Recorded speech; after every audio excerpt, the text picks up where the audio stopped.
I'm Larry Menti. This week on Jersey Matters.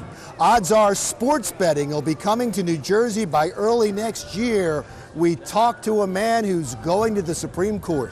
Also, by making cool stuff from other people's trash, a Trenton company is now one of the fastest growing companies in the world.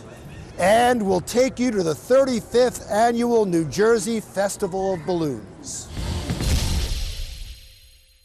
We come to you this week from Atlantic City, New Jersey, and in a moment, our big interview with the mayor of Atlantic City, Don Guardian, who's running for re-election in the wake of casino closings and in the middle of a federal investigation into city employees.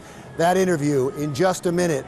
But first, a few words. You keep hearing that Atlantic City is going to make another comeback, but with all the casinos closing, some people are doubtful. However, Atlantic City may get a huge boost to its economy early next year. Sports betting is on the horizon. The Supreme Court has agreed to hear the case of sports betting in New Jersey, and analysts say the odds are they are going to vote in favor of allowing sports betting not only in New Jersey, but possibly the entire country by 2018. Fighting New Jersey in court is the NCAA and the 4 professional sports leagues, but their arguments are thick with the stench of hypocrisy. They argue that sports betting harms the integrity of the game, and yet they are prepared to move professional sports franchises to Las Vegas, the world's epicenter of sports gambling, and $100 billion a year is illegally bet on sporting events. Chances are you've bet in an office pool. Technically, that's illegal, but it creates an interest in college and professional sports, and so they look the other way. The government looks the other way, and your employer looks the other way. To allow sports betting in Las Vegas, in nearby Delaware, online, offshore, in your place of employment, and in the stands during a sporting event, and not in the casinos of Atlantic City or the racetracks in New Jersey, is, in a word, ludicrous.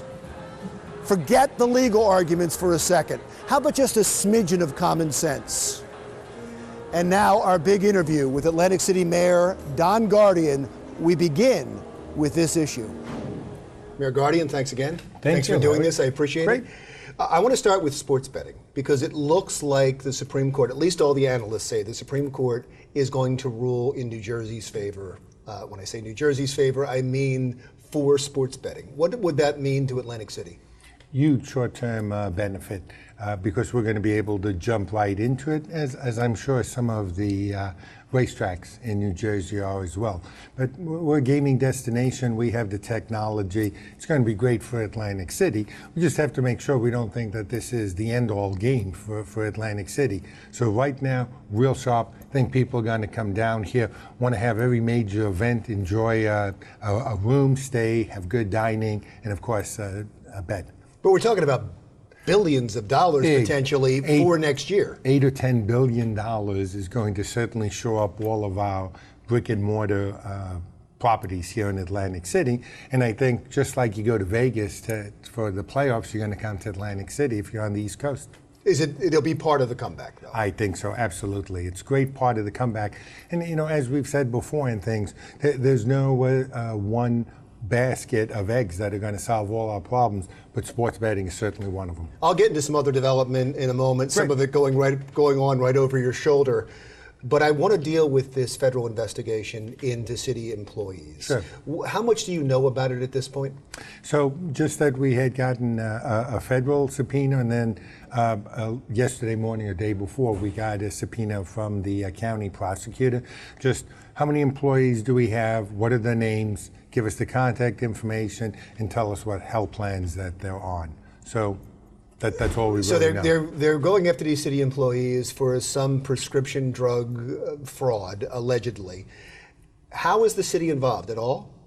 No, the policy in Atlantic City is if you're indicted, you're going to be relieved of your duties with pay.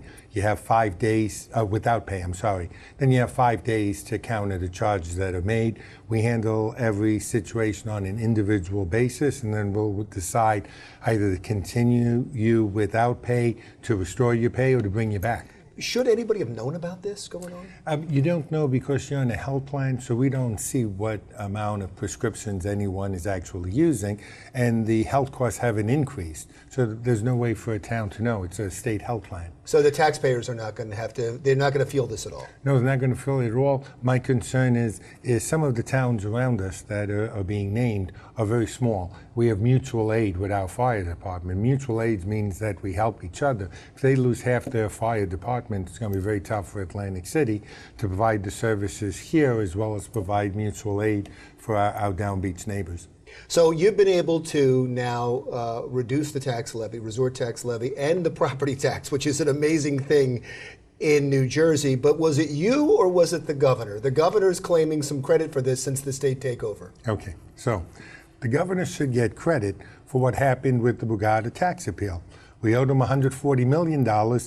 His team was able to reduce it to $70 million. That didn't save you one penny. What it did is in this year's budget added $2.5 million because we got to pay back the $70 million.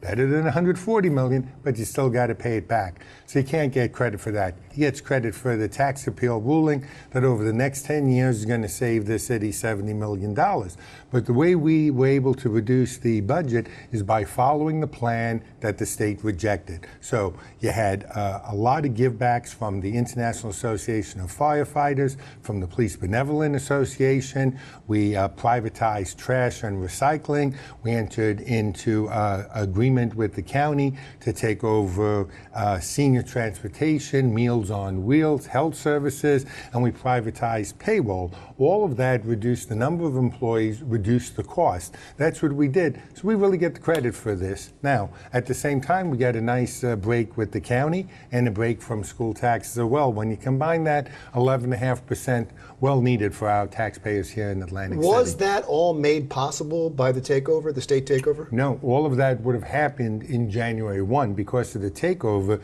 They delayed all of the issues that I just named. Trash, we only started today, August 1st. The services with the county, we're not going to start till October 1st. So a little bit delayed. They needed to be assured that the bidding that we did was appropriate and that the savings were really there, but it really slowed us down. I know you want to make sure that Atlantic City is more than casinos, but every time you make national news, it's because a casino closes. You've now had 5 go away, 7 left. Is it over now? Is it stabilized? Yeah, so we're very stabilized. I think most people said, I think you right-sized the casino industry. We're excited about Hard Rock because it's not just another casino opening up. You're going to come there because of the name. You're going to come there for the entertainment value that also happens to have casino as part of that entertainment and things. But I think Hard Rock's going to grow the market, and when they do, they only have to grow it by $200 million. If they grow the market by $200 million, that's another $10 million through this pilot program that'll come back that we'll share with the county and the schools. Has the possibility, and some would say the inevitability, of sports gambling increased interest in someone else opening a casino yet?